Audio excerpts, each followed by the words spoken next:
agenda. We're going 1 through 50, ranking all of the 2026 draft class. Today, we're looking at the 30th through 21st players on my rankings. I've said it before, and I'll say it again. These guys probably feel as though they should be ranked higher than they are, as all the guys on this list should. However, when we're looking 1 through 50, and each number needs a name to be filled, I have to do my best, and I hope that all the guys end up outdoing their expectations. And I believe all of these guys are going to be very valuable assets to a team. So I hope there's no hard feelings between me and you guys when I'm doing this. This is purely for entertainment purposes, and I'm really excited for this year to get going and to see everybody shine out there on the rookie courts. Without further ado, let's jump right into it. 30, Father Time. I know Father Time's watching right now going, ooh, we disrespecting Father Time right now? And yeah, Father Time, I'm putting you at the end of the third round right now.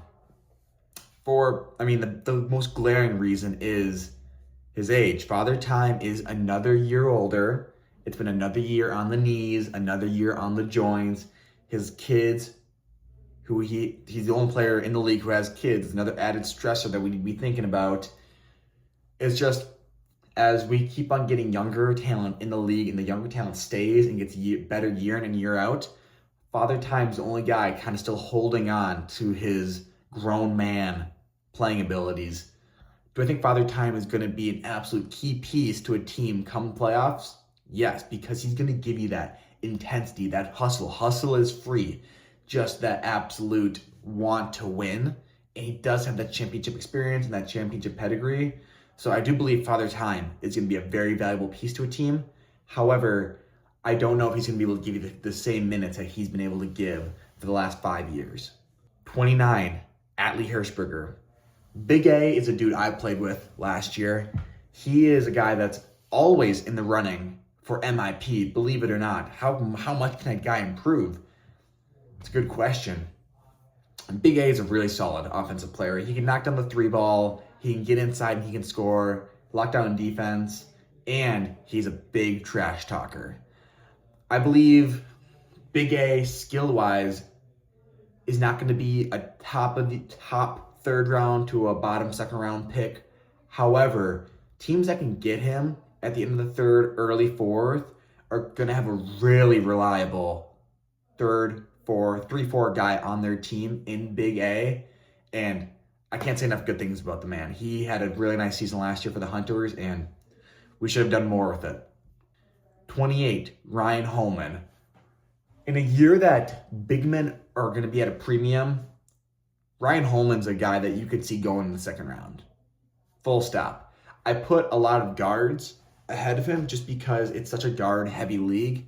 However, if you can find a good big that can show up consistently, play defense, protect the rim, and efficiently score on the inside, that's going to be a hard man to stop in the rookie league, and Ryan Holman encompasses all of those things. He's had a rough season this prior year with the Gators. However, when we're thinking about the Gators, all of their players are probably ranked a little too low on this list because of that Gators curse. So Ryan Holman finds himself a little low on this list. However, when we're thinking about good big men in the league, he's one of the best. 27, Anthony Keeney. Anthony Keeney, in my opinion, was an MIP snub.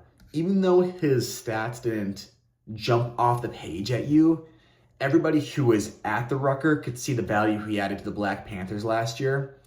He was a great shooter, could get downhill, get a bucket inside, played great defense, spread the rock around, and just played very well inside that Black Panther system. And he's a guy that just definitely raised his ceiling in his draft stock after 1 year. I could see Anthony Keeney definitely being an early third round pick. I don't necessarily see him going in the second round, but whoever ends up snagging him in this third round will have a really reliable guard on their team. 26, Grant Kennedy. Now, Grant is probably the dude that's fallen the most on this list. Grant was a guy I was really high on last year. I saw him play in the preseason. He was knocking down buckets, playing with intensity. I just don't know what happened during the regular season. I don't know if it was not the right fit for him with the Knights. He ends up getting traded to the Lions. made some waves there. Grant Kennedy is a great shooter, for one. He's one of the best shooters in the league. For two, he has great size. So if you're looking for a dude who can knock down the three ball and who can play good defense and protect the rim with his maybe 6'3" stature, he's a really underrated player now. Maybe some people made the case that he might have been a little overrated last year, but him going the third round on my list probably has him being underrated. However, having the year last year that he did, I can't rank him too much higher. He could be a steal in the third round, though. 25, Brady Danielson. Brady Danielson is a guy that also got affected by the Gators curse last year. He's a really good downhill scorer, plays solid defense. However, when you're looking for a two, because he's gone in the second round the last couple of years, when you're looking for a second rounder that can elevate the first round picks game, or if the first round pick isn't playing to the best of their ability, can take over a game. I don't know if I've seen Brady had the opportunity or really just have taken over a game in the past. And that's why I have him as a third rounder this year. I believe we have a lot of second rounders that the first rounder isn't playing to the best of their ability. They can also go out there and score 15 to 18 points and take over a game. And I just don't know if we've seen Brady do that really much over the last couple of years. Now that's my challenge to Brady to see, hey, if your first rounder or your second rounder doesn't go out there and do their jobs, can you go get bucket after bucket? Or are you just going to be a really solid supplementary player to those guys? Brady's not a bad player at all, but because of the talent that we have coming into the league, I have dropped him now into the third round. 24, Mason Gilbertson. Now, Mason Gilbertson is a rookie out of Lanesboro, and I have him going high for a couple of reasons. One, he just led Lanesboro to a really solid varsity season. Two, he's a really good passer, playmaker, can hit the three ball, can get inside. He's not the tallest guy in the world, but he is a really good athlete. And I just believe that if you can snack him in the third round, you have a reliable player. And that's what you're looking for a lot of times in these third round guys, is dudes who can elevate the guys around him and be reliable. And I believe Mason Gilbertson will be a rookie coming into the league this year that will elevate his team, not make many mistakes, and just be a solid, tough player. 23, Caden Stellar. Caden Stellar is a guy that I could see going into the second round. To be honest with you, he is so scrappy, and the defensive intensity he brings is unmatched. When we talked about the finals last year in the Suns, I believed that he was my sleeper pick. I think Walker chose him as the sleeper guy as well, that if he had himself a series, the Suns would win. And he had himself a series, and the Suns obviously lost in Game 5. So you can't really say too much about that. It went all the way to the end of Game 5, and they just couldn't pull it off. But he's a really scrappy guy, a great passer, a great defender. The only knock on him is his lack of offensive willingness. He can definitely score the ball. However, he doesn't look for those shots as much. So if you're looking for a third round guy that can step up and get you some buckets, he has the ability, but will he have the confidence in himself to go get those buckets? I don't know. 22, Jeremy O'Connor, the Energizer Bunny. I wish Jeremy O'Connor could have been on a team that maybe had a couple more big men on it last year. I believe that the Red Raiders kind of ran into that problem where they just were so undersized and they relied so heavily on the iso ball that they didn't have much of a chance to make a postseason run. Jeremy O'Connor is the key piece to a deep postseason run for many teams. I'm kind of surprised that he didn't get traded towards the end of the season, towards the trade deadline, I should say.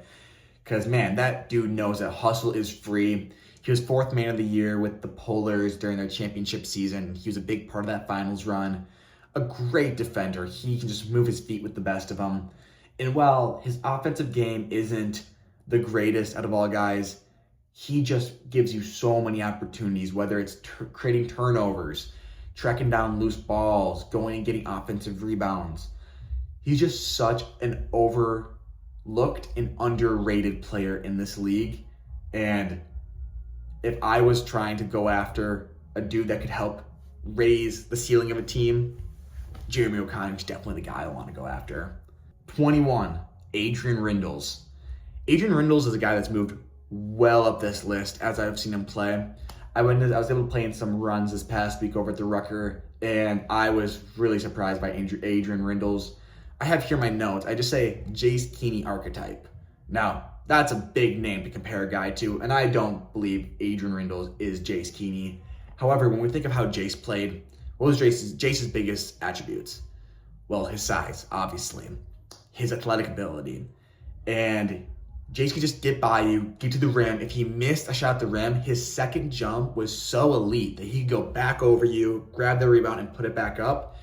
And in a game of 21, when you just can't stop a guy from getting to the rim, and even if you do stop him, he just is so tenacious that he will get the rebound and go back up with it. Adrian Rindles has that possibility to be that guy. He's 6'4", 6'5", lanky, athletic. I watched him blow by guys, get to the rim. I watched him knock down the three ball a couple of times. He's another guy that, because he's not played in the Rucker yet, as we know he was injured last year, I don't want to put him in the second round. However, I could definitely see him being a second rounder. He probably should be a second rounder, to be honest with you guys. So he's a guy I'm really excited for. And that's it. That is another 10 guys, I believe, off of the list. We're going to be moving into the second rounders tomorrow. This is getting more and more exciting by the day. Lots of cool content coming at you guys. I was just talking to Walker yesterday. Lots of fun things. I read your guys' comments. It seems like most people hate my list, which is all right. It is just kind of for entertainment and for owners to see where I believe guys are going to be ranked. I study guys. I watch the film. I've played against most of these players in the league. I do my best to rank them where I believe they should be ranked. However, I'm very willing to be proved wrong by all of you guys. So let's have a fun year. Stick around. Keep eyes on the social media. We'll be posting a lot more content coming soon. And I will see you guys later.